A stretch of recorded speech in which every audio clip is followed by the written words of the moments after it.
Hi everyone, I am Saumya from stock से। चलो बिना किसी देरी से स्टार्ट करते हैं आज का पहला न्यूज। आज डोनाल्ड ट्रंप का टैरिफ का असर इंडियन ऑटो कंपनीज पर देखने के लिए मिला है, खासकर उन कंपनीज पर जिनका यूएस मार्केट से जुड़ाव था। इस चिंता के चलते टाटा मोटर्स और संवर्धन मदरसन जैसे कंपनीज के शेयर में गिरावट देखने के लिए मिला है।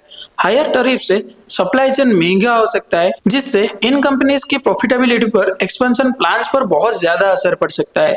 इसी के साथ अगर हम नेक्स्ट न्यूज के बारे में बात करें तो इंडसइंड बैंक पर इनसाइडर ट्रेडिंग का संदेह गहराता जा रहा है। रिपोर्ट्स के मुताबिक अनयूजुअल ट्रेडिंग एक्टिविटीज देखा गया है, जिससे कॉन्फिडेंशियल इंफॉर्मेशन के मिसयूज की आशंका हो सकता है। रेगुलेटर इस मामले में जांच कर रहे हैं, जिससे बैंक की रेपुटेशन और स्टॉक परफॉर्मेंस प्रभावित हो सकता है।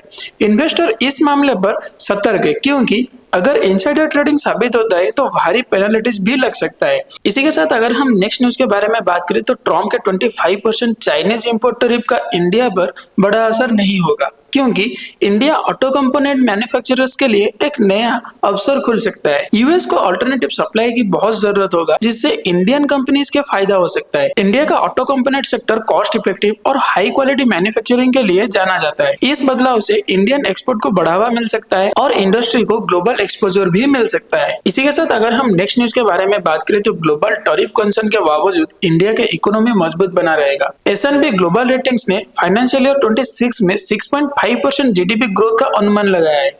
डोमेस्टिक डिमांड, पॉलिसी रिफॉर्म्स और मैन्युफैक्चरिंग सेक्टर इस ग्रोथ को सपोर्ट करेंगे। हालांकि ग्लोबल ट्रेड प्रभावित से कुछ चुनौतियां आ सकता है, लेकिन इंडिया की डाइवर्सिफाइड इकोनॉमी इस इंपैक्ट को ऑब्जर्व कर सकता है। गवर्नमेंट इनिशिएटिव्स और डिजिटल ट्रांसफॉर्मेशन इस ग्रोथ को और तेज कर सकते हैं। इसी के साथ अगर हम नेक्स्ट न्यूज के बारे में बात करें तो इन्वेस्टमेंट बैंक चाहते हैं कि सेबी लार्ज आईपीओज में रिटेल इन्वेस्टर की शेयर्स एलोकेशन को कम करे। रिपोर्ट्स के मुताबिक बैंकर्स, इंस्टीट्यूशनल इन्वेस्टर और हाई नेट वर्थ इंडिविजुअल्स को ज्यादा एलोकेशन देने का मांग कर रहे हैं। इस मुद्दे पर हाल ही में सेबी और बैंकर्स की बैठक हुआ है, जहां रेगुलेटर्स ने सपोर्टिंग डेट भी मांगा है। वीक रिटेल डिमांड को देखते हुए बैंकर्स एक रिवाइज्ड एलोकेशन फ्रेमवर्क भी चाहते हैं। इसी के साथ अगर हम नेक्स्ट न्यूज के बारे में बात करें तो आरबीआई विदेशी निवेशकों के लिए इन्वेस्टमेंट लिमिट को दोगुना करने का योजना बना रहा है।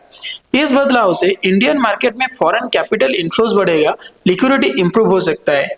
हायर इन्वेस्टमेंट लिमिट से सेक्टर को फायदा मिलेगा, जहां विदेशी निवेशकों के लिए इंटरेस्ट बहुत ज्यादा है। अगर ये पॉलिसी लागू होता है तो इंडिया के फाइनेंशियल मार्केट को ग्लोबल लेवल पर और इंटीग्रेशन मिलेगा। इसी के साथ अगर हम नेक्स्ट न्यूज के बारे में बात करें तो इस हफ्ते इंडिया में $1.4 बिलियन का फॉरेन इन्वेस्टमेंट आया, जो पूरे एशिया में सबसे ज्यादा है। Economic stability, strong corporate earnings और पॉलिसी सपोर्ट से इन्वेस्टर कॉन्फिडेंस मजबूत हुआ है। फाइनेंशियल्स, टेक्नोलॉजी और मैन्युफैक्चरिंग सेक्टर्स को सबसे ज्यादा फायदा हुआ है। इंडिया के मार्केट ग्लोबल अनसर्टेनिटीज के बावजूद इन्वेस्टर फ्रेंडली बना हुआ है।